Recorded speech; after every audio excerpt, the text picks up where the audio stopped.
ವೀಕ್ಷಕರೇ ನಮಸ್ಕಾರ. Freedom TV ಪಾಡ್ಕಾಸ್ಟ್ಗೆ ಸ್ವಾಗತ. ನಾನು ಸಂತೋಷ್ ರಾಠೋಡ್. ನಮ್ಮ ದೇಶದಲ್ಲಿ ಮಹಿಳೆಯರನ್ನು ನಾವು ಪೂಜಿಸ್ತೀವಿ. ಯತ್ರ ನಾರ್ಯಸ್ತು ಪೂಜ್ಯಂತೆ ರಮಂತೆ ತತ್ರ ದೇವತಾ ಅನ್ನುವಂತಹ ಒಂದು ತುಂಬ ಸುಂದರವಾಗಿರುವಂತಹ ಸಂಸ್ಕೃತಿಯನ್ನು ಹೊಂದಿರುವಂತಹ ದೇಶ ನಮ್ಮದು.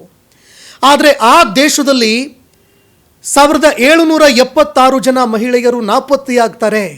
ಅದು ಕೂಡ ಒಂದು ಇಲಾಖೆಯಲ್ಲಿ ಅಂತಂದರೆ ಯಾರೂ ಕೂಡ ಇದನ್ನು ನಂಬೋದಕ್ಕೆ ಸಾಧ್ಯನೇ ಇಲ್ಲ. ಆ ಮಹಿಳೆಯರು ಎಲ್ಲಿ ಹೋದರು, ಏನಾದರೂ, ಇದಕ್ಕೆ ಸಂಬಂಧಪಟ್ಟಂತೆ ಯಾವುದೇ ದಾಖಲೆಗಳು ಕೂಡ ಅವರ ಬಳಿ ಲಭ್ಯವಿಲ್ಲ. ಇದಕ್ಕೆ ಸಂಬಂಧಪಟ್ಟಂತೆ ನಾವು ಮಾಹಿತಿಗಳನ್ನು ಕೆದಕ್ತಾ ಹೋದಾಗ ತುಂಬ ಬೆಚ್ಚಿ ಬೀಳಿಸುವಂತಹ ವಿಚಾರಗಳು ಬೆಳಕಿಗೆ ಬಂದಿದೆ. ಈ ವಿಚಾರಕ್ಕೆ ಸಂಬಂಧಪಟ್ಟಂತೆ ಮಹಿಳಾ ಸ್ವೀಕಾರ ಕೇಂದ್ರ ಏನಿದೆ ಇದರ ವಿರುದ್ಧ ಒಂದು ಪ್ರಕರಣ ದಾಖಲಾಗುತ್ತೆ. ಈ ವಿಚಾರಕ್ಕೆ ಸಂಬಂಧಪಟ್ಟಂತೆ ಕರ್ನಾಟಕ ಸರ್ವಶಕ್ತಿ ಸಮಿತಿಯ ಅಧ್ಯಕ್ಷರಾಗಿರುವಂತಹ ಗಜೇಂದ್ರ ಕುಮಾರ್ ಅವರು ಒಂದು ಪ್ರಕರಣ ದಾಖಲು ಮಾಡಿದ್ದಾರೆ. ಆ ಪ್ರಕರಣಕ್ಕೆ ಸಂಬಂಧಪಟ್ಟಂತೆ ಇಡೀ ಇಲಾಖೆ ದಾಖಲೆಗಳನ್ನು ತಡಕಾಡ್ತಾ ಇದೆ. ಹೇಗಾದರೂ ಮಾಡಿ ಈ ಪ್ರಕರಣವನ್ನು ಸಾಗ ಹಾಕಬೇಕು ಅಂತ ಮಾಡ್ತಾ ಇದೆ. ನೋಡಿ, ನಾವು ಇವತ್ತಿನವರೆಗೆ ಹ್ಯೂಮನ್ ಟ್ರಾಫಿಕಿಂಗು, ಅದರ ಜೊತೆಗೆ ವೇಶ್ಯಾವಾಟಿಕೆ, ಇದೆಲ್ಲದರ ಬಗ್ಗೆಯೂ ಕೂಡ ಅಧಿಕೃತವಾಗಿ ಕೇಳಿದ್ವಿ. ಈ ದೊಡ್ಡ ದೊಡ್ಡ ಮಾಫಿಯಾಗಳ ಬಗ್ಗೆ ಕೇಳಿದ್ವಿ. ಆದರೆ ಆ ಮಾಫಿಯಾ ಸರ್ಕಾರದಲ್ಲಿ ಇರುವಂತಹ ಒಂದು ಇಲಾಖೆನೇ ಆ ಮಾಫಿಯಾದ ರೀತಿಯಲ್ಲಿ ಕೆಲಸ ಮಾಡುತ್ತೆ. ಅಲ್ಲಿರುವಂತಹ ಅಧಿಕಾರಿಗಳೇ ಏಜೆಂಟ್ ರೀತಿಯಲ್ಲಿ ಕೆಲಸ ಮಾಡುತ್ತೆ ಅಂದರೆ ನಂಬೋದಕ್ಕೆ ಸಾಧ್ಯನಾ? ಅಂಥ ಒಂದು ಭಯಾನಕವಾಗಿರೋ ಸ್ಟೋರಿ, ಇಂತಹ ಒಂದು ಅಚ್ಚರಿಯನ್ನು ಮೂಡಿಸುವಂತಹ ಸತ್ಯವನ್ನು ಇವತ್ತು ಫ್ರೀಡಮ್ ಟಿವಿ ನಿಮ್ಮ ಮುಂದೆ ಇಡುವಂತಹ ಕೆಲಸವನ್ನು ಮಾಡ್ತಾ ಇದೆ. ಈ ವಿಚಾರಕ್ಕೆ ಸಂಬಂಧಪಟ್ಟಂತೆ ನಮ್ಮೊಂದಿಗೆ ಮಾತನಾಡೋದಕ್ಕೆ ಗಜೇಂದ್ರ ಕುಮಾರ್ ಗೌಡ ಸರ್ ಅವರು ಜಾಯ್ನ್ ಆಗಿದ್ದಾರೆ. ಸರ್, ಸ್ವಾಗತ ನಿಮಗೆ ನಮ್ಮ ಪಾಡ್ಕಾಸ್ಟ್ಗೆ. ನಮಸ್ಕಾರ. ಈಗ ಈ ಮಹಿಳಾ ಸ್ವೀಕಾರ ಕೇಂದ್ರ ಏನಿದೆ ಸರ್, ಇದಕ್ಕೆ ಸಂಬಂಧಪಟ್ಟಂತೆ ತುಂಬ ಗಂಭೀರವಾಗಿರುವಂತಹ ಆರೋಪ. ಬಹುತೇಕವಾಗಿ ನಮ್ಮ ಇಡೀ ದೇಶದ ಪ್ರತಿಯೊಬ್ಬರು ಕೂಡ ಅಚ್ಚರಿ ಪಡಬೇಕಾದಂತಹ ವಿಚಾರವನ್ನು ಇಟ್ಕೊಂಡು ನೀವು ಒಂದು ಪ್ರಕರಣ ದಾಖಲು ಮಾಡಿದ್ದೀರಿ ಸರ್. ಈ ವಿಚಾರ ನಿಮ್ಮ ಗಮನಕ್ಕೆ ಹೇಗೆ ಬಂತು? ಈ ವಿಚಾರಕ್ಕೆ ಸಂಬಂಧಪಟ್ಟಂತೆ ಈವರೆಗೆ ನಿಮ್ಮ ಹೋರಾಟ ಯಾವ ರೀತಿಯಾಗಿತ್ತು? ಈ ಸಂಪೂರ್ಣ ಏನು ಒಂದು ದೊಡ್ಡದಾಗಿರುವಂತಹ ಈ ಒಂದು ಮಾಫಿಯಾ ಏನಿದೆ ಸರ್, ಸರ್ಕಾರಿ ಏನು ಪ್ರೇರಿತ ಮಾಫಿಯಾ ಇದೆ, ಇದರ ಬಗ್ಗೆ ಡೀಟೇಲ್ಸ್ ಕೊಡೋದಾದರೆ ಸರ್. ಮೊದಲಿಗೆ ಫ್ರೀಡಮ್ ಟಿವಿಗೆ ಧನ್ಯವಾದಗಳು.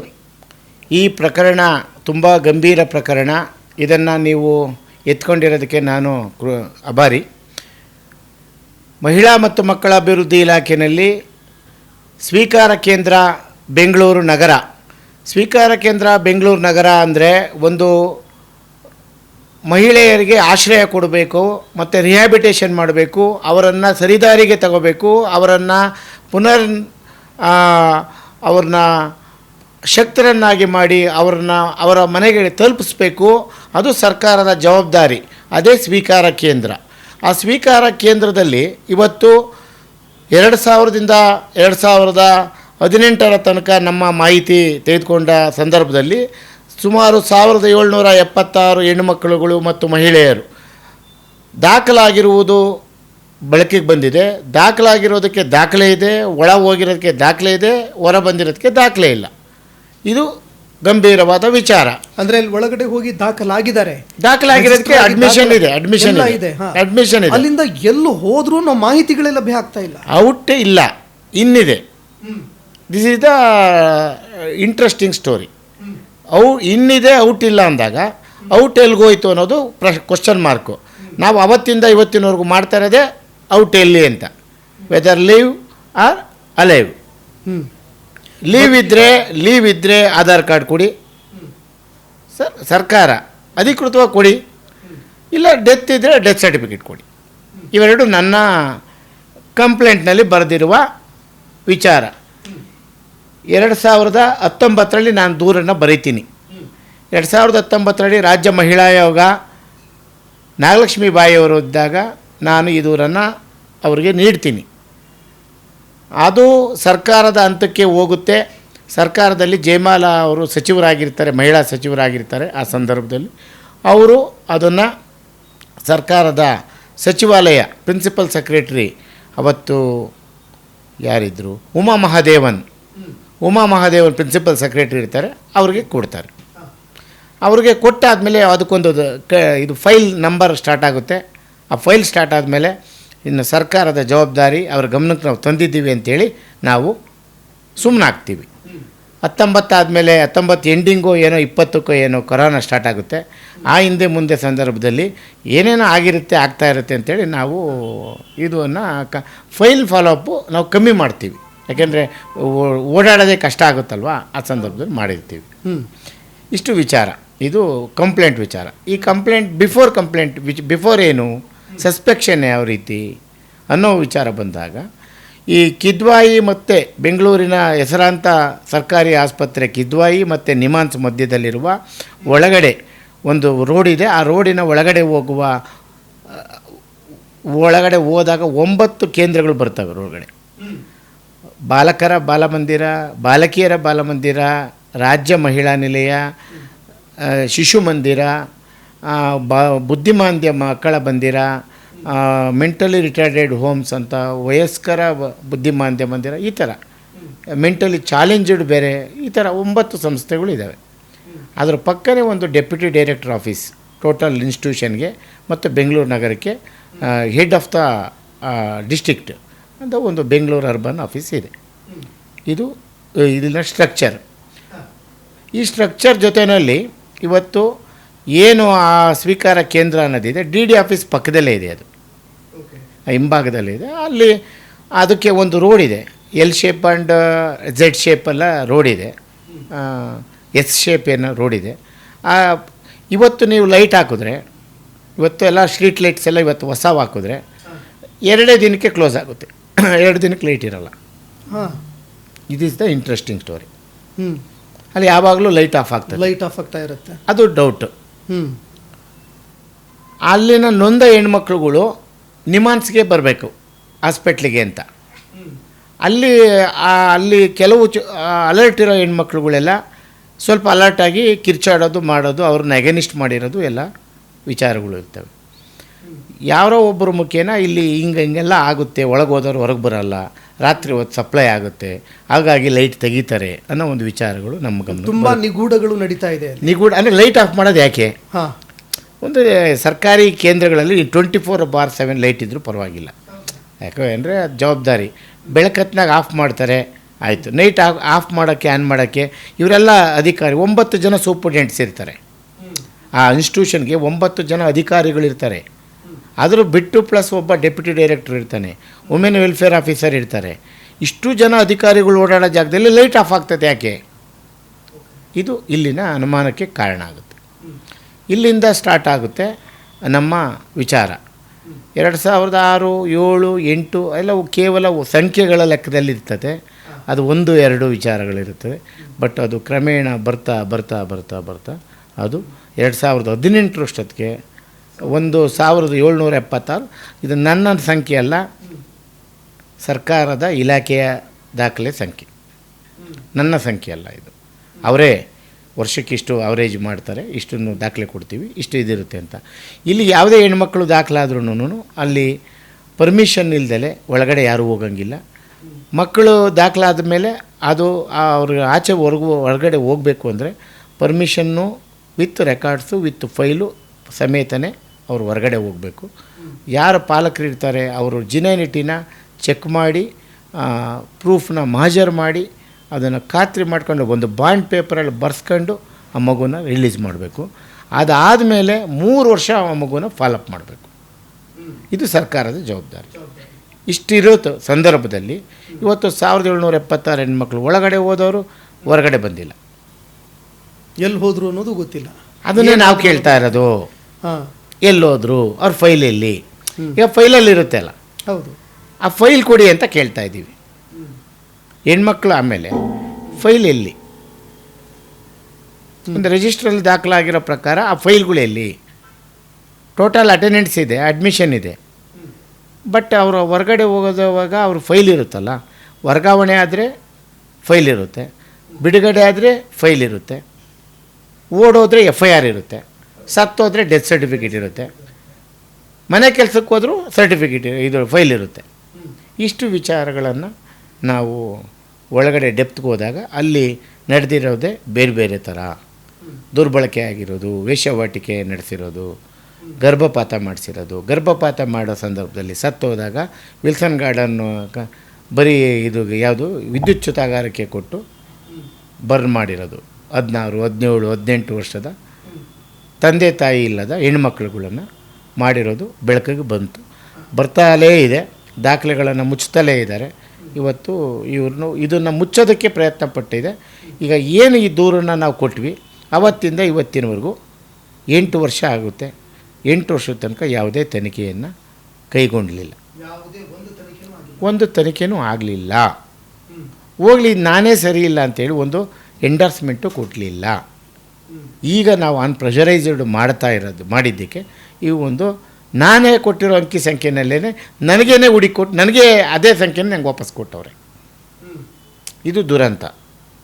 ನಾನೇ ಕೊಟ್ಟಿರೋ ದಾಖಲೆಗಳಲ್ಲಿ ನನಗೆ ಆ ನಂಬರ್ನ ಕೌಂಟ್ ಮಾಡಿ ನೀವು ಮಿಸ್ಸಾಗಿ ಹೇಳಿದ್ದೀರಾ 1776 ನೀವು 1500 ಚಿಲ್ಲರೆ ಇದ್ದಾರೆ ಅಂತ ಹೇಳ್ಬಿಟ್ಟು ದಾಖಲೆ ಕೊಟ್ಟಿದ್ದಾರೆ. ಇದು ಯಾವ ರೀತಿ ಇವರ ವಿಚಾರಗಳನ್ನು ಅಂತ ನಾವು ಚರ್ಚೆ ಮಾಡಬೇಕಾ ಅಥವಾ ಇವ್ರನ್ನೇ ತಪ್ಪಿತಸ್ಥರು ಮಾಡಬೇಕಾ ಅನ್ನೋದು ನಮಗೆ ಇವಾಗ ಪ್ರಶ್ನೆ ಆಗಿದೆ. ಟೋಟಲ್ 1587. ಟೋಟಲ್ 1587. ನಾನು 1776 ಬರೆದಿದ್ದೀನಿ.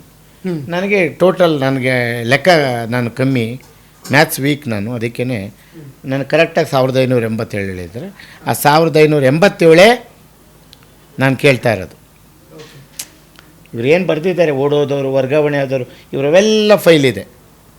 ಇವರೆಲ್ಲ ಫೈಲ್ಗಳನ್ನೇ ನಾನು ಕೇಳ್ತಾ ಇರೋದು. ಆ ಫೈಲ್ ಫಾಲೋ ಅಪ್ಪಲ್ಲಿ ಒಳ ಹೋದವರು ಹೊರಗಡೆ ಬಂದಿಲ್ಲ, ಫೈಲ್ ಇಲ್ಲ ಅಂತ ಹೇಳ್ಬಿಟ್ಟಿದ್ದಾರೆ. ಈ 1587 ಫೈಲ್ ಇಲ್ಲ ಅಂತ ನನಗೆ ದಾಖಲೆ ಕೊಟ್ಬಿಟ್ಟಿದ್ದಾರೆ. ಇದು ಬರೀ ಸಂಖ್ಯೆ. 1587 ಮಕ್ಕಳು ಒಳಗಡೆ ಹೋಗಿರೋ ದಾಖಲೆ ಇದೆ, ಅವ್ರ ಫೈಲ್ ಇಲ್ಲ ಅಂತಲೇ ಹೇಳ್ಬಿಟ್ಟಿದ್ದಾರೆ.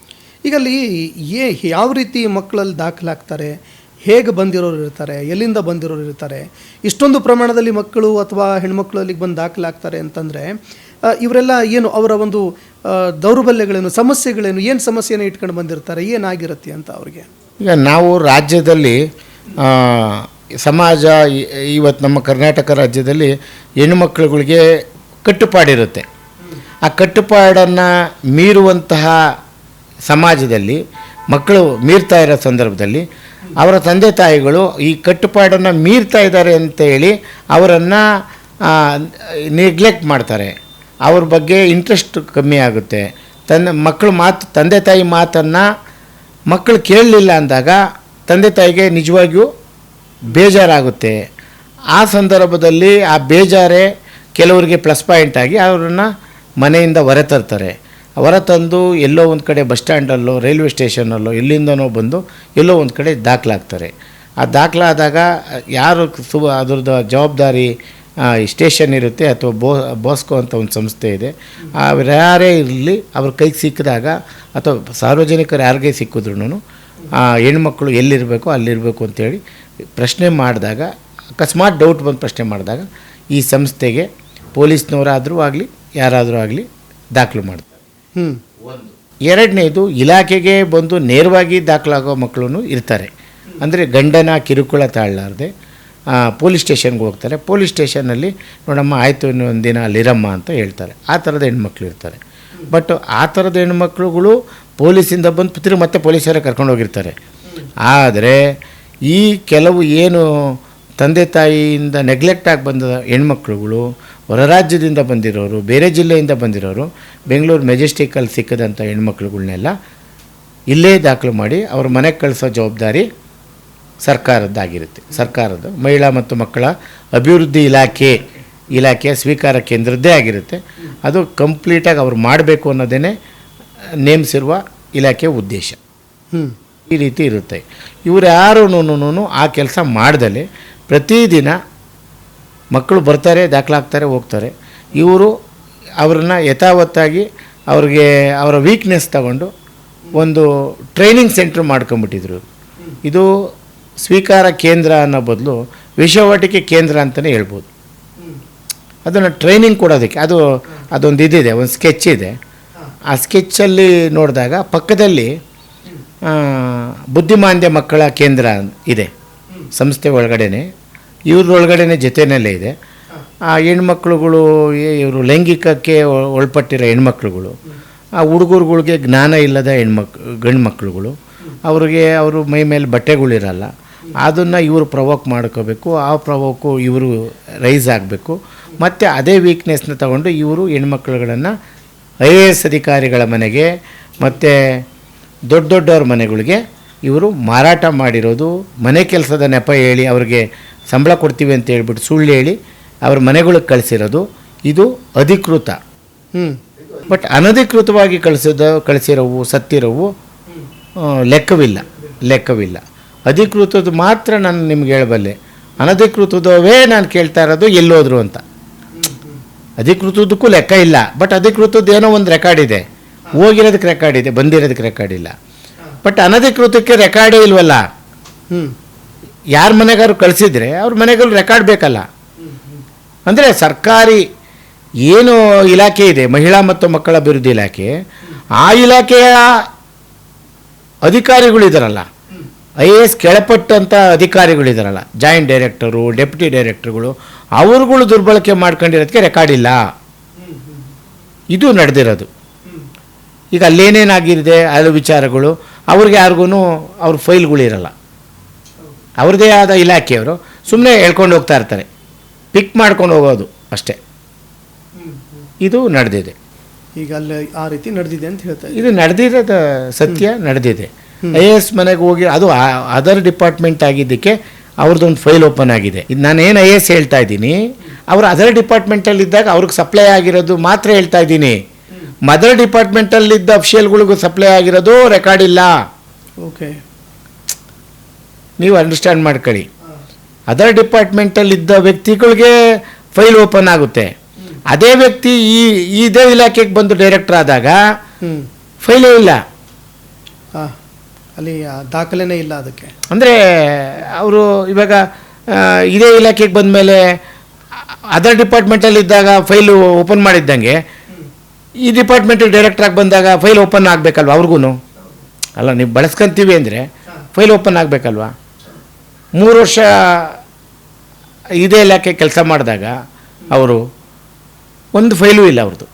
ಈಗ ನಾವು ಅಂತಾರಾಷ್ಟ್ರೀಯ ಮಟ್ಟದಲ್ಲಿ ಒಂದು ವಿಚಾರ ತುಂಬ ಚರ್ಚೆ ಆಯಿತು. ಈ ಎಪ್ಸ್ಟೀನ್ ಫೈಲ್ಸ್ ಅನ್ನುವಂಥದ್ದನ್ನು ನಾವು ತುಂಬ ಓದಿದ್ವಿ ವಿಚಾರವನ್ನು. ಇಡೀ ಜಾಗತಿಕ ಮಟ್ಟದಲ್ಲಿ ಎಂತೆಂಥವರ ಕುರ್ಚಿಗಳನ್ನೇ ಅಲ್ಲಾಡಿಸ್ಬಿಡ್ತು. ಅಷ್ಟು ದೊಡ್ಡ ಮಟ್ಟದಲ್ಲಿ ಹೆಣ್ಣು ಮಕ್ಕಳನ್ನು ಸಪ್ಲೈ ಮಾಡ್ತಾನೆ ಒಬ್ಬ ಕೀಚಕ ಎಪ್ಸ್ಟೀನ್ ಅನ್ನುವಂಥದ್ದು ಕೂಡ ಗೊತ್ತಾಯಿತು. ಇಡೀ ಜಗತ್ತು ಅದಕ್ಕೆ ಸಂಬಂಧಪಟ್ಟಂತೆ ಹೆಣ್ಣು ಮಕ್ಕಳು ಯಾರೋ ಬಳಕೆ ಮಾಡುವಂತಹ ಸರಕು ವಸ್ತುಗಳಲ್ಲ ಅಂತ ಕೂಡ ತುಂಬ ದೊಡ್ಡದಾಗಿ ಹೋರಾಟ ಆಯಿತು. ಅನೇಕ ಮಹಿಳೆಯರ ಸಾವು ನೋವುಗಳಾಗಿದೆ ಅನ್ನುವಂಥದ್ದು ಕೂಡ ಗೊತ್ತಾಯಿತು. ಅಲ್ಲಿ ಎಪ್ಸ್ಟೀನ್ ಫೈಲ್ಸ್ ವಿಚಾರ ಸಂಬಂಧಪಟ್ಟಂತೆ ತುಂಬ ದೊಡ್ಡದಾಗಿರೋ ಒಂದು ಎನ್ಕ್ವೈರಿನೇ ಆಗುತ್ತೆ. ಎಂತೆಂಥವರು ರಾಜೀನಾಮೆ ಕೊಟ್ಟು ಹೋಗಿ ಮೂಲೆ ಗುಂಪಾಗ್ತಾರೆ. ಹಾಗಿದ್ದಾಗ ನಮ್ಮಲ್ಲಿ ಅಧಿಕಾರಿಗಳೇ ಅದರಲ್ಲಿ ಭಾಗಿಯಾಗಿದ್ದಾರೆ ಅಂತ ನೀವು ಗಂಭೀರ ಆರೋಪಗಳನ್ನು ಮಾಡ್ತಾ ಇದ್ದೀರಿ. ಇದಕ್ಕೆ ತನಿಖೆ ಆಗತ್ತೆ ಅಂತ ಅನಿಸುತ್ತಾ ಅಂತ? ಈಗ ಅದೇನೇ, ಈಗ ಬೇಲಿನಿ ಎದ್ದು ಹೊಲ ಮೇಯ್ದಾಗ ಈ 2019 ದೂರು 7/3/2019 ನಾನೇನು ಬರೆದಿದ್ದೀನಿ, ಮಹಿಳಾ ಮತ್ತು ಮಕ್ಕಳ ಅಭಿವೃದ್ಧಿ ಇಲಾಖೆ ಪ್ರಧಾನ ಕಚೇರಿ ಬೆಂಗಳೂರು ಅಧಿಕಾರಿಗಳು ಸಿಬ್ಬಂದಿಗಳು 1776 ಅನಾಥ ನಿರ್ಗತಿಕ ಹೆಣ್ಣು ಮಕ್ಕಳನ್ನು ಅನೈತಿಕ ಚಟುವಟಿಕೆಗೆ ವೇಶ್ಯಾವಾಟಿಕೆಗೆ ಅಕ್ರಮವಾಗಿ ದುಡಿಸಿಕೊಳ್ಳೋದ್ರ ಬಗ್ಗೆ ಇವೆಲ್ಲದರ ವಿರುದ್ಧ ತಕ್ಷಣ ಕಾನೂನು ಕ್ರಮ ಜರುಗಿಸಬೇಕಾಗಿ ಸಾರ್ವಜನಿಕ ಮನವಿ ನಾನು ಅವ್ರ ಮೇಲೆ ನೇರವಾಗಿ ಮಾಡಿದ್ದೀನಿ. ಇವರು ನಾವಲ್ಲ, ನಾವ್ಯಾರು ಬಳಸ್ಕೊಂಡಿಲ್ಲ ಅಂತ ನನಗೆ ಇವತ್ತಿನವರೆಗೂ ಹೇಳ್ತಾ ಇಲ್ವಲ್ಲ. ಈಗ ನೀವು ಇಲ್ಲೇನಿದೆ, ಇಲ್ಲೇನು ಹೇಳ್ತಾರೆ, ಬ್ಯೂಟಿ ಪಾರ್ಲರ್, ಮಸಾಜ್ ಪಾರ್ಲರ್, ಮನೆ ಕೆಲಸ ಮಾರಾಟ ಅಕ್ರಮ ಚಟುವಟಿಕೆಗೆ ಬಿಡುಗಡೆ ಆರೋಪಿಸಲಾಗಿದೆ. ಅದಕ್ಕೆ ನಾನು ಡಾಕ್ಯುಮೆಂಟ್ ಕೊಡಬೇಕಂತೆ. ನಾನು ಡಾಕ್ಯುಮೆಂಟ್ ನಿಮ್ಮಿಂದ ನಾನು ತಗೊಂಡಿರೋ ಡಾಕ್ಯುಮೆಂಟ್ನ ನಾನು ಮತ್ತೆ ಹೆಂಗೆ ಡಾಕ್ಯುಮೆಂಟ್ ಅವ್ರಿಗೆ ಕೊಡಲಿ? ನೀವೇ ನನಗೆ ಡಾಕ್ಯುಮೆಂಟ್ ಕೊಟ್ಟಿದ್ದೀರಾ, ಮತ್ತೆ ನಾನು ಯಾಕೆ ಅವ್ರಿಗೆ ಡಾಕ್ಯುಮೆಂಟ್ ಕೊಡಲಿ? ಒಂದು ತನಿಖಾ ಸಂಸ್ಥೆ ಕೊಡ್ಬೋದು ಅಥವಾ ಒಂದು ನಿಮಗೆ ಕೊಡ್ಬೋದು. ನಾನು ಅವ್ರಿಗೆ ಕೊಡಲಿ? ಅವ್ರದ್ದು ಜವಾಬ್ದಾರಿ ಅಲ್ವಾ ಅಭಿವೃದ್ಧಿ ಇಲಾಖೆ. ಅವ್ರಿಗೆ ಇವ್ರು ಬರ್ದಿರೋದು ನೋಡಿ, ಇವತ್ತಿನ ಮಹೇಶ್ ಬಾಬು ಡೈರೆಕ್ಟ್ರು ಇದ್ದವರು ಅವ್ರೇನು ಹೇಳ್ತಾರೆ, ಇರ್ತಾರೆ ವಾಪಸ್ ಬರೆದಿರ್ತಾರೆ. ಇದಕ್ಕೆ ಪೂರಕ ದಾಖಲೆ ಸಾಕ್ಷಿಗಳನ್ನು ಲಗತ್ತಿಸಿರುವುದಿಲ್ಲ ಅಂತಾರೆ ಒಬ್ಬ ಜವಾಬ್ದಾರಿ ಡೈರೆಕ್ಟ್ರು. ಹೋಗಲಿ, ನಾನು ಕೇಳಿದ್ದೀರಾ ಗಜೇಂದ್ರ ಕುಮಾರ್ ಗೌಡ್ರೆ, ನೀವು ಬರೆದಿರೋ ಆರೋಪ ತುಂಬ ದೊಡ್ಡದು, ನೀವು ದಾಖಲೆ ಕೊಡಿ. ಅಂತ ನಾನು ಇದುವರೆಗೂ ಕೇಳಿಲ್ವಲ್ಲ. ನೀವು ಹೆಂಗೆ ಇದನ್ನು ಮುಕ್ತಾಯಗೊಳಿಸಬಹುದಾಗಿದೆ ಅಂತಾರೆ. ಹಾಗಾಗಿ ಯಾರು ಇದನ್ನು ಮುಕ್ತಾಯಗೊಳಿಸಬೇಕು ಅಂತ ಹೇಳ್ತಾ ಇದ್ದಾರೆ, ನಾನು ಏನು ಅಕ್ರಮವಾಗಿ ದುಡಿದ್ರು ಅಂತ ನಾನು ಹೇಳ್ತಾ ಇದ್ದೀನಿ, ಬಳಸ್ಕೊಂಡ್ರು ಅಂತ ಹೇಳ್ತಾ ಇದ್ದೀನಿ. ಇವರೇ ಏವನ್ ಆಗಬೇಕು ಅಂತ ನಾನು ಹೇಳ್ತೀನಿ. ಯಾಕೆಂದರೆ ಇವರು ಹೆಂಗೆ ಈಸಿಯಾಗಿ ಇದನ್ನು ಮುಕ್ತಾಯಗೊಳಿಸಬಹುದು ಅಂತ ಅಂದಮೇಲೆ ಏವನ್ ಇವರೇ ಆಗಬೇಕಾಗುತ್ತೆ. ತನಿಖೆ ಮಾಡದೇನೆ ಮುಕ್ತಾಯಗೊಳಿಸ್ತೀವಿ ಅಂತ ಅಂದರೆ ಇವರು ಏವನ್ ಆಗಲಿ, ಹಾ ಇದಕ್ಕೆ ಸಂಬಂಧಪಟ್ಟವ್ರು A2 A3. ಈಗ ಈ ಇಲಾಖೆಯ ಒಬ್ಬ ನೋಡಲ್ ಆಫೀಸರ್, ಈ ಇಲಾಖೆಯ ನೋಡಲ್ ಆಫೀಸರ್ BS ನಿಶ್ಚಲ್ ಅಂತ ಅವ್ರು ನನಗೆ ಹೇಳ್ತಾರೆ, ಇದ್ರ ವಿಚಾರ ಮಾತಾಡೋಕೆ ಹೋದಾಗ ಮೊನ್ನೆ ರೀಸೆಂಟಾಗಿಯೇ, ಈ ವರದಿನೂ ಅವರೇ ದಾಖಲು ರೆಡಿ ಮಾಡಿ ಕೊಟ್ಟಿರೋದು, ನೋಡಲ್ ಆಫೀಸರ್ದೇ ಜವಾಬ್ದಾರಿ. ಒಂದು ನಾಯಿನೂ ಲೆಕ್ಕ ಇದೆ ಗಜೇಂದ್ರ ಅವರೇ, ಹಿಂಗೆ ಹೇಳ್ತಾರೆ, ನಾಯಿನೂ ಲೆಕ್ಕ ಇದೆ, ಸುಮ್ಮನೆ ಬಿಡೋಕ್ಕಾಗಲ್ಲ, ಇಷ್ಟು ಈಸಿ ಅಲ್ಲ ಇದು ಅಂತ ಹೇಳ್ತಾರೆ. ಹಾ ನಾಯಿ ಲೆಕ್ಕ ಅಂದಮೇಲೆ ನಾವು ಲೆಕ್ಕ ಹಾಕ್ತಾರೆ ಅಂತ ನಾವು ತಿಳ್ಕೊಂಡ್ವಿ. ಅವರು ನಮ್ಮ ಸಂಖ್ಯೆನ ಒಂಚೂರು ಕಮ್ಮಿ ಮಾಡಿ 1776 ಅಲ್ಲ 1587 ಲೆಕ್ಕ ಹೇಳಿದ್ದಾರೆ ಅಷ್ಟೇ. ನಾನು ಅದನ್ನೇ ಹೇಳ್ತಾ ಇರೋದು, ಸಂಖ್ಯೆ ಕಮ್ಮಿ ಆಯಿತು, ಗುಡ್, ಪರವಾಗಿಲ್ಲ. ಗಜೇಂದ್ರ ಕುಮಾರ್ ಗೌಡರು ಒಂದು 200 ಎಕ್ಸ್ಟ್ರಾ ಹೇಳ್ಬಿಟ್ಟವ್ರೆ, ಓಕೆ. ನಾನೊಂಚೂರು ನಾನು ಇದನ್ನು ಇದು ಮಾಡ್ಕೊತೀನಿ, ಏನು ರಿವೈಸ್ ಮಾಡ್ಕೊತೀನಿ, ನಾನು ಒಪ್ಕೊತೀನಿ, ಓಕೆ ಸರಿ. ಏನು ಬಿಡುಗಡೆ ಆದರು, ಓಡೋದ್ರು, ಮನೆ ಕೆಲಸಕ್ಕೆ ಹೋದರು, ಪೊಲೀಸರು ವಶಕ್ಕೆ ಹೋದರು, ಸ್ವಇಚ್ಛೆಯಿಂದ ಬಿಡುಗಡೆ ಆದರು, ಜಿಲ್ಲಾಧಿಕಾರಿ ಆದೇಶ ಬಿಡುಗಡೆ ಆದರು. ಸ್ವಾಮಿ, ಈ ಬೆಂಗಳೂರು ನಗರ ಜಿಲ್ಲಾಧಿಕಾರಿಗಳಿಂದ ಆದೇಶ ಬಿಡುಗಡೆ ಆದವರು 13 ಜನ ಅಂತ ಹೇಳ್ತಾ ಇದ್ದೀರಾ. ಮತ್ತು ಇಲ್ಲಿರೋರಿಗೆಲ್ಲ ಬೇರೆಯವ್ರಿಗೆ ಯಾರ ಪ್ರಧಾನ ಕಚೇರಿ ಆದೇಶ ಮತ್ತು ಯಾರ ಆದೇಶ ಕೊಟ್ಟರು ಇವ್ರನ್ನೆಲ್ಲ ಬಿಡುಗಡೆ ಮಾಡೋಕ್ಕೆ? ಸರ್ಕಾರದ ಬಡ್ಜೆಟ್ಟು ದಿನ ಲೆಕ್ಕ ಇರುತ್ತೆ. ಊಟ ಕೊಡಬೇಕು, ತಿಂಡಿ ಕೊಡಬೇಕು, ಹಾಲು ಕೊಡಬೇಕು, ಚಿಕನ್ ಕೊಡಬೇಕು, ಮಟನ್. ಯಾವ ಆದೇಶದ ಆಧಾರದ ಮೇಲೆ ನೀವು ಅವ್ರನ್ನ ಒಳ ಇಟ್ಕೊಂಡು ಊಟ ಕೊಟ್ರಿ, ಅದೇ ಸರ್ಕಾರದ ಅನುಮತಿ ಇಲ್ದಲೆ ಮಕ್ಕಳು ಹೋಗಂಗಿಲ್ಲ. ಹಂಗಾರೆ ಇಲ್ಲಿವರೆಗೂ ಬಡ್ಜೆಟ್ ಕೊಡ್ತಾ ಇದ್ದೀರಾ? ಹೋದ್ರು, ಯಾವತ್ತು ಹೋದ್ರು? ಯಾವ ಡೇಟ್ಗೆ ಹೋದ್ರು? ಯಾವ ಮಾಫಿಯಾಗೆ ಮಾರಿದ್ರಿ? ನೀವು ಯಾವ ಮಾಫಿಯಾ ಮಾಡ್ತಾ ಇದ್ದೀರಾ? ನಾನು ಅದನ್ನು ಕೇಳ್ತಾ ಇದ್ದೀನಿ. ನೀವು ಹೇಳ್ತಾ ಇದ್ದೀರಾ ಬಿಡುಗಡೆ ಆದರು, ನಾನೇ ಕೊಟ್ಟಿದ್ದೀನಿ ಅಬ್ಸ್ಟ್ರಾಕ್ಟ್, ನಾನೇ ಅಬ್ಸ್ಟ್ರಾಕ್ಟ್ ಕೊಟ್ಟಿದ್ದೀನಿ. ಬಿಡುಗಡೆ ಆದವ್ರು ಯಾರು, ಓಡೋದವ್ರು ಯಾರು, ಮನೆ ಕೆಲಸಕ್ಕೆ ಹೋದವ್ರು ಯಾರು, ಕೋರ್ಟಿಂದ ಬಿಡುಗಡೆ ಆದವ್ರು ಯಾರು, ಎಲ್ಲ ನಾನೇ ಕೊಟ್ಟಿದ್ದೀನಿ ಅಬ್ಸ್ಟ್ರಾಕ್ಟ್. ನಂದನ್ನು ನನಗೆ ವಾಪಸ್ ಕೊಡೋದಾದರೆ ನಿಮಗೇನಕ್ಕೆ IAS, ನಿಮಗೆ ಯಾಕೆ ಡೈರೆಕ್ಟ್ರು, ನಿಮ್ಗೆ ಯಾಕೆ ನೋಡಲ್ ಆಫೀಸರು, ನೀವು ಯಾಕೆ ಸರ್ಕಾರದ ಸಂಬಳ ನಿಮಗೆ ಕೊಡ್ಬೇಕು ನಾನು, ಅಲ್ವೇ? ಇಂಥ ಒಂದು ಈ ಬೇಜವಾಬ್ದಾರಿ ಈ ರಿಪೋರ್ಟ್ನ ನಮಗೆ ಯಾರು ಕಣ್ಣೋರ್ಸೋಕ್ಕೆ, ಯಾರ ಇದಕ್ಕೆ ಕಾಪಾಡೋಕ್ಕೆ? 27/7/2026, ಇನ್ನೂ 15 ದಿನವೂ ಆಗಿಲ್ಲ.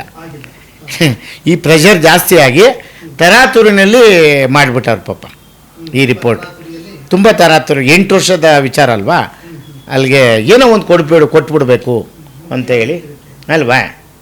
18 ವರ್ಷದ ಮಕ್ಕಳನ್ನು ಇಲ್ಲಿ ದಾಖಲಿಸುವಂತಿಲ್ಲ ಅಂತ ಹೇಳ್ತಾರೆ. ಅವ್ರಿಗೆ ಮಾಹಿತಿನೇ ಗೊತ್ತಿಲ್ಲ. ಆ ಕೇಂದ್ರದಲ್ಲಿ ಇನ್ನೂ ಒಂದು ಮಿನಿ ಕೇಂದ್ರ ಮಾಡ್ಕೊಂಡಿದ್ರು, ಕ್ರೈಸಿಸ್ ಇಂಟರ್ವೆನ್ಷನ್ ಸೆಂಟರ್ ಅಂತ. 521 ಜನ ಹೆಣ್ಮಕ್ಳು ದಾಖಲಾಗಿರ್ತಾರೆ, ಬಿಲೋ 18. ಅದು ಇವರು ಏನು ಹೇಳ್ತಾರೆ, ಸ್ವೀಕಾರಕ್ಕೆ ದಾಖಲಿಸುವಂತಿಲ್ಲ ಅಂತ ಹೇಳ್ತಾರೆ. ಅಲ್ಲಿಗೆ is unfit to the department. ಅಲ್ಲಿ ಏನು ನಡೆದಿದೆ ಅನ್ನೋದೇ ಗೊತ್ತಿಲ್ಲದ ಮಹೇಶ್ ಬಾಬು ಇಂಥ ಒಂದು ವರದಿಗೆ ಸೈನ್ ಆಗ್ತಾನೆ ಅಂತಂದರೆ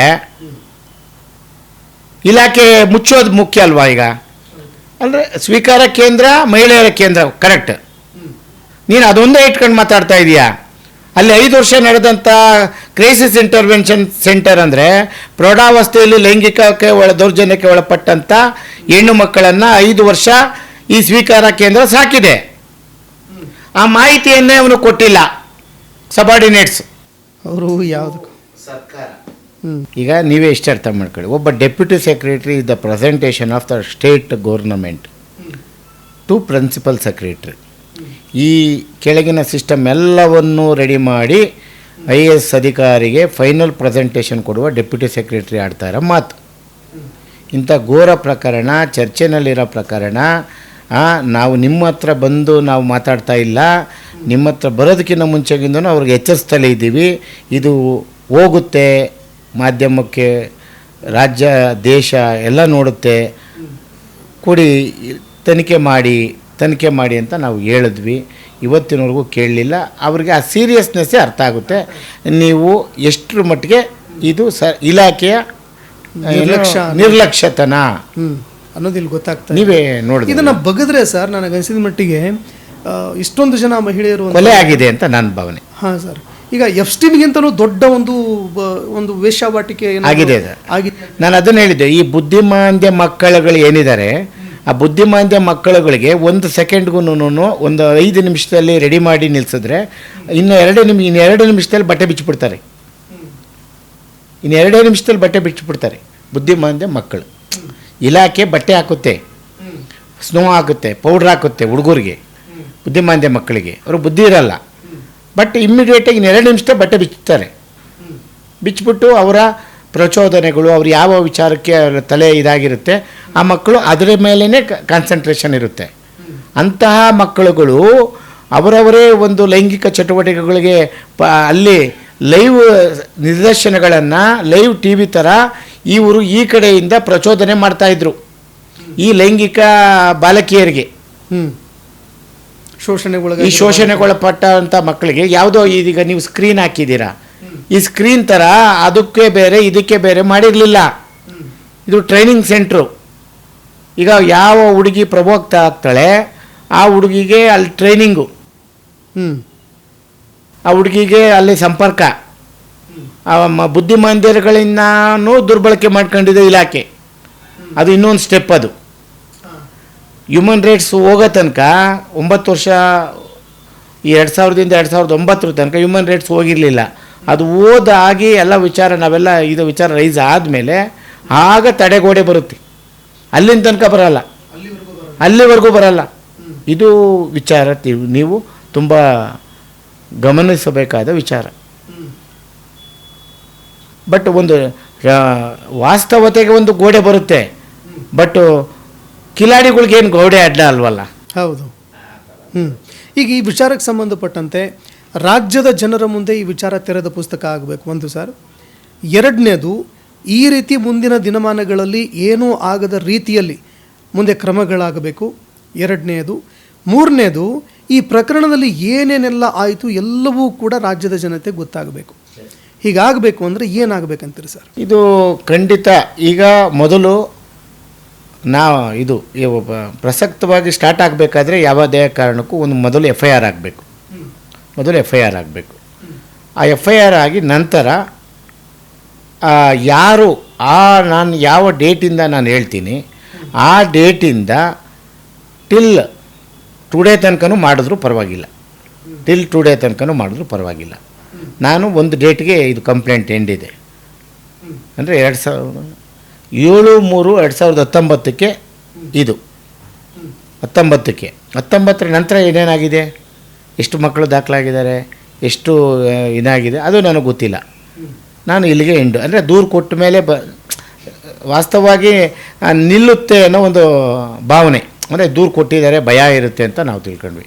ಬಟ್ ಈ ದೂರನ್ನೇ ಮುಚ್ಚಿಟ್ಬಿಟ್ಟು ಇವತ್ತೇನು ಹೇಳ್ತಾರೆ, ಈ ಪ್ರಕರಣ ಇದು ಈನಸ್ ಅಫೆನ್ಸ್ನ ಮುಚ್ಚಿಟ್ಬಿಟ್ಟು ಇದೇ ನಾನೇನು ಇಲ್ಲೇ ಹೇಳಿದ್ದೀನಿ 8ನೇ ಪಾಯಿಂಟ್. ಕೆಲವು ಸುಂದರ ಅಮಾಯಕ ಹೆಣ್ಣು ಮಕ್ಕಳನ್ನು ಮಹಿಳಾ ಮತ್ತು ಮಕ್ಕಳ ಅಭಿವೃದ್ಧಿ ಇಲಾಖೆ ಪ್ರಧಾನ ಕಚೇರಿಯಿಂದ ಸಂಸ್ಥೆಯ ಸಿಬ್ಬಂದಿಗಳವರೆಗೆ ಅಕ್ರಮವಾಗಿ ದಬ್ಬಾಳಿಕೆ ಮಾಡಿರೋದು ದೃಢಪಟ್ಟಿದೆ. Women welfare officer, deputy director, superintendent, assistant director, deputy director of head office, joint director PDM, joint director admin, director of women and child, under secretary, deputy secretary, principal secretary ಇವರೆಲ್ಲ ಸುಮಾರು 18 ವರ್ಷಗಳಿಂದ ಹೆಣ್ಮಕ್ಳನ್ನು ದುರ್ಬಳಕೆ ಮಾಡ್ಕೊಂಡು ಈ ದೊಡ್ಡ ಸಂಖ್ಯೆ 1776 ಹಣ ಸಂಪಾದನೆ ಮಾಡಲು ದುಡಿಸ್ಕೊಂಡಿರೋದು, ಸುಳ್ಳು ದಾಖಲೆಗಳನ್ನು ಬರ್ಕೊಂಡಿರೋದು, ಓಡಿ ಹೋದ್ರು ಅಂತ ಸುಳ್ಳು ಹೇಳಿ, ವರ್ಗಾವಣೆ ಆದರು ಅಂತ ಸುಳ್ಳು ಹೇಳಿ ಬರ್ಕೊಂಡಿರೋದು, ಮತ್ತು ಸಿಬ್ಬಂದಿಗಳಿಗೆ ಪ್ರಧಾನ ಕಚೇರಿ ಅಧಿಕಾರಿಗಳು ಸಹಕರಿಸುತ್ತಾ, ಅಂದರೆ ಇವ್ರು ಏನು ಮಾಡ್ತಾಯಿದ್ದಾರೆ, ಇವರೆಲ್ಲ ಈಗ ಏನು ಮಾತಾಡಿದ್ರು ಅವರೆಲ್ಲ ಇವ್ರಿಗೆ ಸಹಕಾರ ಆಶೀರ್ವಾದ ಮಾಡ್ತಾ ಪ್ರೇರೇಪಣೆ ಮಾಡ್ತಾ ವೇಶ್ಯಾವಾಟಿಕೆಗೆ ಮಾರಾಟ ಮಾಡೋದಕ್ಕೆ ಅನುಕೂಲ ಮಾಡಿರುವ ಆಯಾ ವರ್ಷದ ಪರ್ಟಿಕ್ಯುಲರ್ ಒಂದು ವರ್ಷದ ಬರಲ್ಲ ಇಲ್ಲಿ ಹಾಜರಾತಿ ತಗೊಂಡಾಗ ಆಯಾ ವರ್ಷದ ಅಧಿಕಾರಿಗಳು, ನನಗೆ ಗೊತ್ತಿಲ್ಲ ಅಂತಾನೆ, ಬಟ್ ಆ ವರ್ಷದಲ್ಲಿ ಅವನು ಅಲ್ಲಿದ್ದರೆ ಅವನು ಜವಾಬ್ದಾರ, ಆ ವ್ಯಕ್ತಿ ಮತ್ತು ಸಿಬ್ಬಂದಿಗಳು ಅವರುಗಳ ವಿರುದ್ಧ ಅತಿ ಜರೂರು ಕಾನೂನು ಕ್ರಮ ಜರುಗಿಸಲು ತಾವುಗಳು ಈಗಲಾದರೂ ನೊಂದಿರುವ ಹೆಣ್ಣು ಮಕ್ಕಳಿಗೆ ನ್ಯಾಯ ದೊರಕಿಸಲು ನನ್ನೊಂದಿಗೆ ಕೈ ಜೋಡಿಸಿ ಮಹಿಳಾ ಮತ್ತು ಮಕ್ಕಳ ಅಭಿವೃದ್ಧಿ ಇಲಾಖೆಯ ಮುಖವಾಡವನ್ನು ಬಯಲು ಮಾಡುತ್ತೀರಾ ಎಂದು ತಮ್ಮಗಳಲ್ಲಿ ಕೋರುವ ಗಜೇಂದ್ರ ಕುಮಾರ್ ಗೌಡ. ಇದು ವಿಚಾರ. ಇದರಲ್ಲಿ ಯಾವುದಾದ್ರೂ ಕಳಪೆ ಇದೆಯಾ ಅಥವಾ ಉಡಾಫೆ ಇದೆಯಾ ನೀವು ಹೇಳಿ. ಅಲ್ಲ, ಆ ರೀತಿ ಅಂತೂ ಏನು ಕಂಡು ಬರ್ತಾ ಇಲ್ಲ. ಹಾಂ, ಆದರೆ ಈ ವಿಚಾರದಲ್ಲಿ ಯಾಕೆ ತನಿಖೆ ಆಗಲಿಲ್ಲ ಅಂತ ಅನ್ಸುತ್ತೆ ಸರ್? ಈಗ ನಾನು ಏನು ಹೇಳಿದ್ದೀನಿ, ಇವರೆಲ್ಲರೂ ತನಿಖೆ ಮಾಡಬೇಕಾಗಿದ್ದವರು, ಇವರೇ ತನಿಖೆ ಮಾಡಬೇಕಾಗಿದ್ದವರು. ಇವರಲ್ಲಿ ಇನ್ನೊಬ್ಬರು ತನಿಖೆ ಮಾಡಬೇಕು ಅಂತಂದರೆ PWD ಡಿಪಾರ್ಟ್ಮೆಂಟು ಕೊಡಬೇಕಷ್ಟೇ, ಅಥವಾ ಇನ್ನೊಂದು ಯಾವುದೋ ಶಿಕ್ಷಣ ಇಲಾಖೆಯವ್ರಿಗೆ ಕೊಡಬೇಕಷ್ಟೇ. ಇದು ಮಹಿಳಾ ಮತ್ತು ಮಕ್ಕಳ ಅಭಿವೃದ್ಧಿ ಇಲಾಖೆ ಒಬ್ಬರನ್ನು ಬಿಟ್ಟಿಲ್ಲ, ಇಲ್ಲಿ P1 ಒಬ್ಬರನ್ನು ಬಿಟ್ಟು, ಇಲ್ಲ P1 ಮಾಡಬೇಕಾಗುತ್ತಷ್ಟೇ. ಇದನ್ನು ತನಿಖೆ ಮಾಡೋರಾದ್ರು ಯಾರು? ಅಲ್ಲಿನ ಇಲಾಖೆ ತನಿಖೆ P1 ಒಬ್ಬರನ್ನು ಬಿಟ್ಟು ಎಲ್ಲರನ್ನೂ ಬರೆದಿದ್ದೀನಿ ನಾನಿಲ್ಲಿ. ಈಗ ನನಗೆ ನೀವು ಹೇಳಬೇಕು, ನಾನು ಯಾರನ್ನು ಕೇಳಬೇಕು ಅಂತ. ಹಾಗಾಗಿ ಮಹಿಳಾ ಆಯೋಗಕ್ಕೆ ಹೋಗಿದ್ದೀನಿ. ಅಂದರೆ ಈ ಮಹಿಳಾ ಆಯೋಗದ ಫ್ರೀ ಬಾಡಿ, ಸ್ಟೇಟ್ ಇಲಾಖೆಯಿಂದನೇ ನೇಮಕ ಆಗಿದ್ದರೂ ಪರವಾಗಿಲ್ಲ, ಅದು ಒಂದು ದೊಡ್ಡ ರಾಜ್ಯದ ಒಂದು ಬಾಡಿ, ಅದು ಯಾರ ಅಧೀನವೂ ಇರಲ್ಲ. ಬಟ್ ಆದರೆ ಇಲಾಖೆಯ ವ್ಯಾಪ್ತಿ ಅದು. ಆ ಇಲಾಖೆಯಲ್ಲಿ ಆಗೋದು ಮತ್ತು ಸಮಾಜದಲ್ಲಿ ಆಗುವ ದೌರ್ಜನ್ಯಗಳನ್ನು ತಡಿಬೇಕಾಗಿರೋ ಜವಾಬ್ದಾರಿ. ಇಷ್ಟೊಂದು ದೊಡ್ಡ ಘೋರ ವಿಚಾರ ನಮ್ಮ ನಾಗಲಕ್ಷ್ಮಿ ಬಾಯಿ ಅವರಿಗೆ ಎಕ್ಸ್ಪ್ಲೇನ್ ಮಾಡಿ ಕೊಟ್ಟಂತಹ ದೂರು ಇವತ್ತಿನವರೆಗೂ ತನಿಖೆ ಆಗೋಕ್ಕೆ ಬಿಡಲೇ ಇಲ್ಲ ಇಷ್ಟು ಜನ. ಯಾಕೆಂದರೆ ಇವರೆಲ್ಲ ಪಾಲ್ದಾರರು, ಇವರೇ ಕಲ್ಪಿಸಿರೋದ್ರಿಂದ ಇವರು ಹೆಂಗೆ ಇವರನ್ನು ಇವರೇ ತನಿಖೆಗೆ ಒಳಪಡಿಸ್ತಾರೆ? ಈ ಇಲಾಖೆಯಲ್ಲಿ ತುಂಬ ಜನ ಕಲ್ಪ್ರಿಟ್ಸ್ ಇದ್ದಾರೆ ಅಂತ ಹೇಳ್ತೀರಾ ಸರ್? 100ಕ್ಕೆ ಮೇಲ್ಭಾಗದ ಪರ್ಸೆಂಟೇಜ್ ತಗೊಳ್ಳಿ, 100 ಒಳಗಡೆ ಬರಲ್ಲ. ಈಗ ಇದನ್ನು 8 ವರ್ಷ ಮುಚ್ಚಿಟ್ಟಿದ್ಯಾಕೆ? ಕ್ಲೋಸೇ ಮಾಡಿದ್ದಾರೆ ಈ ಫೈಲ್ನ. ಯಾರು ನಿಮ್ಮ ಡೆಪ್ಯೂಟಿ ಸೆಕ್ರೆಟರಿ ಹೇಳಿದ್ರು ಇದು ಫೈಲ್ ಕ್ಲೋಸ್ ಆಗಿದೆ, ಡಿ ಅಂತಾರೆ, ಡಿ ಗ್ರೂಪ್ಗೆ ಅಂತಂದರೆ ಫೈಲ್ ಕ್ಲೋಸ್ ಅಂತ. ಇವರು ಕ್ಲೋಸೇ ಮಾಡವ್ರೆ. ಇವರು ಕೆಳಹಂತದ ಅಧಿಕಾರಿ ಡೈರೆಕ್ಟ್ರು ಬರ್ತಾರೆ, ಅವ್ರನ್ನ ಕೇಳಿದಾಗ, ಅವರನ್ನು ಹೋಗಿ ಒತ್ತಾಯ ಮಾಡಿದಾಗ ಆವಾಗ ಇದೊಂದು ಬೇನಾಮಿ ರಿಪೋರ್ಟು ಈಗ ಬಂದಿದೆ. ಈಗ ಇವರೊಂದು ರಿಪೋರ್ಟ್ ಕೊಟ್ಟಿದ್ದಾರಲ್ಲ ನೋಡಿ, ಎಂಥ ಜೋಕ್ ಇದೆ ಅಂದರೆ, ಈಗ ಇವ್ರ ರಿಪೋರ್ಟು ಈ ಕಂಪ್ಲೇಂಟ್ಗೆ ಕೊಟ್ಟಿರೋದು. ಈ ಕಂಪ್ಲೇಂಟು ಕೊಟ್ಟರೆ ಈ ರಿಪೋರ್ಟು ಈ ಕಂಪ್ಲೇಂಟ್ ಫೈಲ್ ಒಳಗೆ ಹೋಗ್ಬೇಕಲ್ವಾ? ಈ ಕಂಪ್ಲೇಂಟ್ ಫೈಲೇ ಇಲ್ಲ ಸರ್ಕಾರದಲ್ಲಿ. ಇವಾಗ ಅವ್ರು ಏನು ಮಾತಾಡಿದ್ರು, ಈ ಕಂಪ್ಲೇಂಟ್ ಫೈಲೇ ಇಲ್ಲ ಅಂತ ನನಗೆ ಎಂಡಾರ್ಸ್ಮೆಂಟ್ ಮಾಡವ್ರೆ. ಸೊ ಇವಾಗ ಇವನು ಕೊಟ್ಟ ವರದಿ ಅಲ್ಲಿಗೆಲ್ಲಿ ಹೋಗುತ್ತೆ? ಮುಖ್ಯ ಕಾರ್ಯದರ್ಶಿಗಳಿಗೆಲ್ಲಿ ಹೋಗುತ್ತೆ? ಲೋಕಾಯುಕ್ತರಿಗೆಲ್ಲಿ ಹೋಗುತ್ತೆ? ಈಗ ಈ ಒಂದು ವಿಚಾರಕ್ಕೆ ಸಂಬಂಧಪಟ್ಟಂತೆ ನೀವು ತನಿಖೆ ಹೇಳಿದಾಗ ಸರ್, ವಾಸ್ತವತೆ ಏನೇನು ಗೊತ್ತಾಯ್ತು ನಿಮಗೆ? ಅಂದರೆ ಎಷ್ಟು ಜನ ಮಹಿಳೆಯರು, ಜೊತೆಗೆ ರಿಸರ್ಚ್ ಏನಿತ್ತು ನಿಮ್ಮ ಹತ್ರ, ಜೊತೆಗೆ ನೀವು ತುಂಬ ಜನ ಮಹಿಳೆಯರು ಕೂಡ ಇದ್ದಾರೆ ಅಂತ ಹೇಳಿದ್ರೆ ಅದನ್ನು ಕೂಡ ಮುಂದಿನ ದಿನಗಳಲ್ಲಿ ನಾವು ರಿವೀಲ್ ಮಾಡೋಣ, ಡೇಟಾಸನ್ನ ಕಲೆಕ್ಟ್ ಮಾಡಿದ್ದೀವಿ ನಾವು ಅಂತ ಕೂಡ ನೀವು ಹೇಳ್ತೀವಿ. ಇಲಾಖೆಯಿಂದನೇ ತಗೊಂಡಿದ್ದೀವಿ ಅಧಿಕೃತವಾಗಿ. ಡೈರೆಕ್ಟ್ರು ಇದೇ, ಇವನು ಯಾರು ಡೈರೆಕ್ಟ್ರ್ ಇದ್ದಾನೆ ಅದೇ ಡೈರೆಕ್ಟ್ರೇ ಕೊಟ್ಟಿದ್ದಾರೆ. ಏನು ಹೇಳಿ, ಆ್ಯಕ್ಷನ್ನು ತಗೊಬೇಕು ಅಂತೇಳಿ ಕೊಟ್ಟಿದ್ದಾರೆ. ಬಟ್ ತಗೊಳಕ್ಕೆ ಬಿಟ್ಟಿಲ್ಲ ಸಿಸ್ಟಮು. ಯಾರೋ ಒಬ್ಬ ಅಧಿಕಾರಿ ತಗೋಬೇಕು ಅಂದರೆ ಸಿಸ್ಟಮ್ ಬಿಟ್ಕೊಡಲ್ಲ. ಹೆಂಗೆ ಬಂದಿದೆ ಹಂಗೆ ಹೋಗ್ಬಿಡ್ಬೇಕು ತೆಪ್ಪಗೆ. ಗಜೇಂದ್ರ ಕುಮಾರ್ ಗೌಡ ಕಂಪ್ಲೇಂಟ್ ಎತ್ಕೊಂಡ್ರೆ ನಿನ್ನನ್ನು ಬುಡಕ್ಕೆ ಬೆಂಕಿ ಇಕ್ತೀವಿ ಅಂತಾರೆ. ಹಾಗಾಗಿ ಬಂದ ಅಧಿಕಾರಿಗಳು ಸುಂಕವಿಲ್ಲದ ರೀತಿಯಲ್ಲಿ ಹೋಗಿರ್ತಾರೆ. ಪರಿಸ್ಥಿತಿ ಹೀಗಿರಬೇಕಾದ್ರೆ ಸರ್, ನಾವು ಮಹಿಳಾ ಸಬಲೀಕರಣ ಅಂತ ಮಾತಾಡ್ತೀವಿ, ಅದರ ಜೊತೆಗೆ ಬೇಟಿ ಬಚಾವ್ ಬೇಟಿ ಪಡಾವ್ ಅಂತ ಮಾತಾಡ್ತೀವಿ. ಈ ನನಗೆ ತುಂಬ ಹಾಸ್ಯಾಸ್ಪದ, ತುಂಬ ದುರಂತ ಅನಿಸಿದ್ದೇನೆಂದರೆ ಸರ್, ನಮ್ಮಲ್ಲಿ 2012ರಲ್ಲಿ ನಾವು ಅವಾಗ ಒಂದು ದೆಹಲಿಲಿ ಹೋರಾಟ ನೋಡಿದ್ವಿ, ನಿರ್ಭಯ ಅತ್ಯಾಚಾರದಕ್ಕೆ. ಆ ಸಂದರ್ಭದಲ್ಲಿ ಇವೆಲ್ಲ ಇದೆ, ಇಲ್ಲೇ ಇತ್ತು, ಬಟ್ ನಮ್ಗೆ ಗೊತ್ತಾಗಿಲ್ಲ ಅಷ್ಟೇ. ನಿರ್ಭಯಕ್ಕಿಂತ ಘೋರ ಪ್ರಕರಣ ಒಳಗಡೆ ಇದೆ. ಅಲ್ಲ, ಪ್ರಕರಣ ಇರಲಿ ಸರ್, ದುರಂತ ಹೇಳ್ಬಿಡ್ತೀನಿ ನಾನು. ಆ ಅತ್ಯಾಚಾರ ಕೇಸ್ ಆದಮೇಲೆ ಕೇಂದ್ರ ಸರ್ಕಾರ ಏನು ಮಾಡುತ್ತೆ, ನಿರ್ಭಯ ಫಂಡ್ ಅಂತ ಒಂದು ತರುತ್ತೆ. ಆ ನಿರ್ಭಯ ಅಂತ ಒಂದು ತಂದಿರೋ ಫಂಡನ್ನು ಮಹಾರಾಷ್ಟ್ರದಲ್ಲಿ ವೆಹಿಕಲ್ಲು, ತಮಗೆ ಬೇಕಾಗಿರೋ ಎಸ್ಕಾರ್ಟು, ಅದಕ್ಕೆ ಇದಕ್ಕೆ ಅಂತ ಆ ದುಡ್ಡನ್ನು ದುರ್ಬಳಕೆ ಮಾಡ್ಕೊಂಡು ಅಂಥ ಒಂದು ದಾರ್ಷ್ಟ್ಯಕ್ಕೆ ಹೋಗಿರೋ ಸಿಸ್ಟಮಲ್ಲಿ ಮಹಿಳೆಯರ ರಕ್ಷಣೆನ ನಾವು ಹೇಗೆ ಸರ್ ಮಾಡೋದು? ಅದನ್ನ ಹೇಗೆ ಖಚಿತಪಡಿಸ್ಕೊಳ್ಳೋದು? ಇದು ಇದೆ, ಅದನ್ನೇ ನಾನು ಹೇಳಿದ್ದು. ಈಗ ಈ ರೀತಿ ಒಂದು ಒಂದು ಪ್ರಕರಣ ಜನ ಜಾಗೃತಿ ಆಗ್ಬೇಕಂತೀರ? ಜನ ಜಾಗೃತಿ ಆಗಬೇಕು, ಬಟ್ ಜನಕ್ಕೆ ಮಾಹಿತಿ ಇಲ್ಲ. ಅದು ಮಾಹಿತಿ ಕೊರತೆ ಇದೆ. ಏನು ನಡೀತಾ ಇದೆ ಅನ್ನೋದು ಗೊತ್ತಿಲ್ಲ, ಅದು ಎಲ್ಲಿದೆ ಅನ್ನೋದು ಗೊತ್ತಿಲ್ಲ. ಆ ಸಂದರ್ಭ ಬಂದಾಗ, ಅಂತಹ ಕಷ್ಟ ಬಂದಾಗ ಇಲ್ಲಿ ಹೋಗಿ ಸಿಗಾಕಂತಾರೆ. ಬಟ್ ಆ ಸಿಗಾಕಂಡದ ಸಂದರ್ಭದಲ್ಲಿ ಅದನ್ನು ಹೇಳಕ್ಕೆ ಹೋದರೆ ಇಂಥದ್ದಕ್ಕೆ ಹೋಗವ್ರೆ ಅಂತಂದ್ರೂ ತಿರ್ಗಾ ನಮ್ಮ ಸಮಾಜ ಒಪ್ಪಲ್ಲ. ಅಯ್ಯೋ ಅವಳನ್ನ ಅಲ್ಲಿಗೆ ಹಾಕಿದ್ರಂತೆ, ನಿಮ್ಮನ್ಸ್ಗೆ ಹಾಕಿದ್ರಂತೆ ಅನ್ನೋ ಒಂದು ತಿರ್ಗಾ ಅದೊಂದು ಅಪವಾದ ಬರುತ್ತೆ. ಹಾಗಾಗಿ ಜನ ಇಲ್ಲಿಗೆ ಹೋಗವ್ರೆ ಅಂತಂದರೆ ಅದನ್ನು ಒಂಥರ ಕೆಟ್ಟ ರೀತಿಯಲ್ಲೇ ನೋಡ್ತಾರೆ ಅನ್ನೋ ಒಂದು ಕಾರಣದಲ್ಲಿ ಯಾರು ಹೇಳ್ಕೊಳಕ್ಕೆ ಹೋಗಲ್ಲ. ಅಲ್ಲ, ಮಗಳು ಮನೆ ಬಿಟ್ಟು ಓಡೋಗಿದ್ದಾಳೆ ಅಂತ ಗೊತ್ತಾದಾಗ ಹುಡುಗ ಏನಾದರೂ ಕೈ ಕೊಟ್ಟು ಹೋದರೆ ಆಗಲೂ ಮನೆಗೆ ಬರೋದಕ್ಕಾಗದೆ ಪರಿಸ್ಥಿತಿ, ಸಮಾಜ ಹೇಗೆ ನೋಡುತ್ತೆ ಅನ್ನೋ ಪರಿಸ್ಥಿತಿ. ಇಂಥದ್ದರ ನಡುವೆ ಇಂಥದ್ದಕ್ಕೆ ಬಲಿ ಆಗ್ತಾ ಇದ್ದಾರೆ ಮಹಿಳೆ. ಅದೇ ಬಂಡವಾಳ ಈ ಇಲಾಖೆಗೆ ಅದೇ ಬಂಡವಾಳ. ಯಾಕೆಂದರೆ ಚಿಕ್ಕ ಮಕ್ಕಳುಗಳಲ್ವಾ, ಚಿಕ್ಕ ಮಕ್ಕಳುಗಳ್ನ ನಾವು ಯಾವ ರೀತಿ ಬೇಕಾದ್ರೂ ಎದುರಿಸ್ಬೋದು, ಬೆದರಿಸ್ಬೋದು. ಯಾಕೆಂದರೆ ಅಪ್ಪ ಅಮ್ಮನ ಅಂಕಿನ ತಪ್ಪಿಸ್ಕೊಂಬಂದಿರ್ತವೆ. ಅವರ ಆಸೆ ಆಕಾಂಕ್ಷೆಗಳನ್ನು ಸಣ್ಣದಾಗಿ ಪೂರೈಸಿರೋ ಸಾಕು, ಇವರು ನಿಮ್ಮ ಕೆಲಸಕ್ಕೆ ಬರ್ತಾರೆ. ಅವ್ರಿಗೇನೋ ಒಂದು ಐಸ್ ಕ್ರೀಮ್ ಆಸೆ ಇರುತ್ತೆ, ಏನೋ ಒಂದು ತಿನ್ನಬೇಕು ಅಂತ ಆಸೆ ಇರುತ್ತೆ, ಕೇಕ್ ತಿನ್ನಬೇಕು ಅಂತ ಆಸೆ ಇರುತ್ತೆ. ತಂದೆ ತಾಯಿಗಳು ಕೊಡ್ಸೋಕ್ಕಾಗಿರಲ್ಲ ಬಡತನದಲ್ಲಿ. ಬಟ್ ಅದೊಂದು ಸಣ್ಣ ಪುಟ್ಟ ಒಂದಷ್ಟು 4-5 ಕೊಟ್ಟರೆ ಸಾಕಲ್ಲ, ಇವರು ಮಕ್ಕಳು ಅವರಂತೆ ಕೇಳ್ತಾರೆ. ಬಟ್ ಕೇಳದೇ ಇಲ್ಲದಂತಹ ಮಕ್ಕಳಿಗೆ ರಿಪೇರಿ ಮಾಡಿರುವ ದೊಡ್ಡ ನಿರ್ದೇಶನಗಳಿದ್ದಾವೆ. ಅಂದರೆ ಒಳಗಡೆನೆ ಟೈಟ್ ಮಾಡಿರೋದು, ಊಟ ಕೊಡ್ದಲೇ ಇರೋದು, ಬೆತ್ತಲೆ ಮಾಡಿರೋದು, ಖಾರದ ಪುಡಿ ಹಾಕಿರೋದು, ತುಂಬ ಕಾಲು ಮೇಲಕ್ಕೆ ಕಟ್ಟಿರೋದು, ಇವೆಲ್ಲನೂ ನಡೆದೋಗ್ಬಿಟ್ಟಿದೆ. ಪ್ರಕರಣದಲ್ಲಿ ಸತ್ತು ಹೋಗಿದ್ದಾರೆ, ಗಾಬರಿಗೆ ಎಲ್ಲ ನಡೆದಿದೆ. ಇವೆಲ್ಲನೂ ನಾವು ಮಾಡಬೇಕಾದ್ರೆ, ಇವನ್ನೆಲ್ಲ ನಾವು ಹೇಳಬೇಕಾದ್ರೆ, ಈಗ ನಿಮ್ಮ ಸಿಂಪಲ್ಲಾಗಿ ಈಗ ಅವಕ್ಕೆಲ್ಲನೂ ಪ್ರತಿಯೊಂದು ಕೋಣೆಗೂ CCTVಗಳು ಬೇಕಾಗುತ್ತೆ. ಇವೆಲ್ಲ ಈ ವಿಚಾರಗಳು ಬಂದಾಗ ಅವೆಲ್ಲನೂ ಎಲ್ಲಿರಬೇಕು ಅವು ಸೀಕ್ರೆಸಿನಲ್ಲಿ ಕೋಡ್ ರೆಕಾರ್ಡ್ ಆಗಬೇಕಾಗುತ್ತೆ. ಯಾರೂ ಒಂದು ಮುಂಚೂರು ಮುಂದುವರಿಬೇಕಾದ್ರೂ ಭಯ ಇರಬೇಕು. ಇಂಥ ವ್ಯವಸ್ಥೆಯಲ್ಲಿ ನಾನು ಏನಾದ್ರು ತಪ್ಪು ಮಾಡಿದ್ರೆ ರೆಕಾರ್ಡ್ ಆಗ್ತಾ ಇರುತ್ತೆ ಅನ್ನೋ ಭಯ ಇರಬೇಕು. ಈ ಭಯ ಅನ್ನೋದು ಇವರೇ ಬೇಲಿ ಎದ್ದುವಲೆ ಮಾಡಿದಾಗ ಈ CCTVನೇ ಆಫ್ ಮಾಡಿ ದೌರ್ಜನ್ಯ ಮಾಡಿದಾಗ ನಾವು ಅದನ್ನು ನಂಬೋ ಪರಿಸ್ಥಿತಿನಲ್ಲಿ ಇವತ್ತಿಲ್ಲ ಅನ್ನೋದು ಒಂದು. ಅಲ್ಲ, ಈ ವಿಷಾದದ ನಡುವೆ ಓಕೆ ಸರ್, ಈ ವಿಷಾದದ ನಡುವೆ ಸಾಕಷ್ಟು ಮಾಹಿತಿಗಳನ್ನು ಇಟ್ಕೊಂಡಿದ್ದೀರಿ ನೀವು. ಸಾಮಾಜಿಕವಾಗಿ ಹೆಣ್ಣು ಮಕ್ಕಳು ಸಬಲರಾಗಬೇಕು, ಅದರ ಜೊತೆಗೆ ಸಮಾಜ ಕೂಡ ಎಚ್ಚೆತ್ಕೊಳ್ಬೇಕು ಅಂತ ನೀವು ಹೊರಟಿದ್ದೀರಿ. ಫ್ರೀಡಮ್ TV ನಿರಂತರವಾಗಿ ನಿಮ್ಮ ಜೊತೆಗಿರುತ್ತೆ. ಇದರ ಜೊತೆಗೆ ಇವರು ಏನು ಆ ಮಹಿಳೆಯರ ನಟ್ಟನ್ನು ಟೈಟ್ ಮಾಡೋದು ಅಥವಾ ಖಾರದ ಪುಡಿ ಹಾಕೋದು ಮತ್ತೊಂದು ಮಗದೊಂದು ಮಾಡ್ತಾ ಇದ್ದಾರಲ್ಲ, 100ಕ್ಕೆ 100 ಸರ್.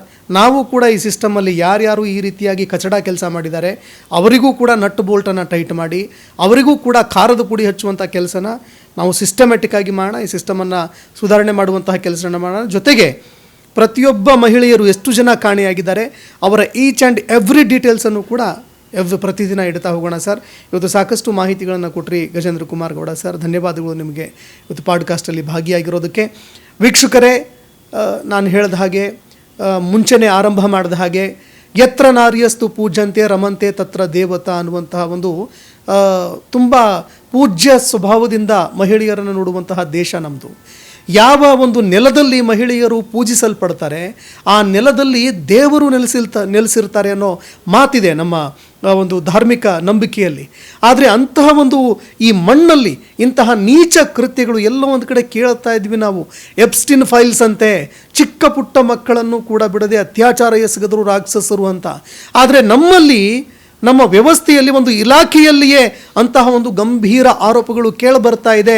ಇಲಾಖೆಯಲ್ಲಿ ಮಾಡಿರುವಂತಹ ಒಂದು ಕರ್ಮಕಾಂಡ ಈ ರೀತಿಯಾಗಿ ಬಯಲಿಗೆ ಬರುತ್ತೆ ಅಂದರೆ ನಿಜಕ್ಕೂ ಕೂಡ ನಮ್ಮೆಲ್ಲರಿಗೂ ಇದೊಂದು ದುರಂತ ಅಂತ ಹೇಳ್ತಾ, ಇದನ್ನು ನಿರಂತರವಾಗಿ ಫ್ರೀಡಮ್ TV ನಿಮ್ಮ ಮುಂದೆ ಇಡ್ತಾ ಹೋಗುತ್ತೆ. ಈ ಒಂದು ಮಹಿಳಾ ಸ್ವೀಕಾರ ಕೇಂದ್ರದಲ್ಲಿ ನಡೆದಿರುವಂಥ ಘಟನೆಗಳೇನಿದ್ದಾವೆ ಪ್ರತಿಯೊಂದೂ ಕೂಡ ನಿಮ್ಮ ಕಣ್ಣ ಮುಂದೆ ಇಡ್ತಾ ನಿಮಗೆ ಅದರ ಬಗ್ಗೆ ಮಾಹಿತಿಯನ್ನು ಕೊಡ್ತಾ, ಇದಕ್ಕೆ ಸಂಬಂಧಪಟ್ಟಂತೆ ಒಂದು ತನಿಖೆಯನ್ನು ಕೂಡ ಮಾಡಿಸುವಲ್ಲಿ ಫ್ರೀಡಮ್ TV ತನ್ನ ದಾಪುಗಾಲನ್ನು ಇಡುತ್ತೆ ಅಂತ ಹೇಳ್ತಾ ಇವತ್ತಿನ ಪಾಡ್ಕಾಸ್ಟನ್ನು ಇಲ್ಲಿಗೆ ಮುಗಿಸ್ತಾ ಇದ್ದೀನಿ. ನಮಸ್ಕಾರ.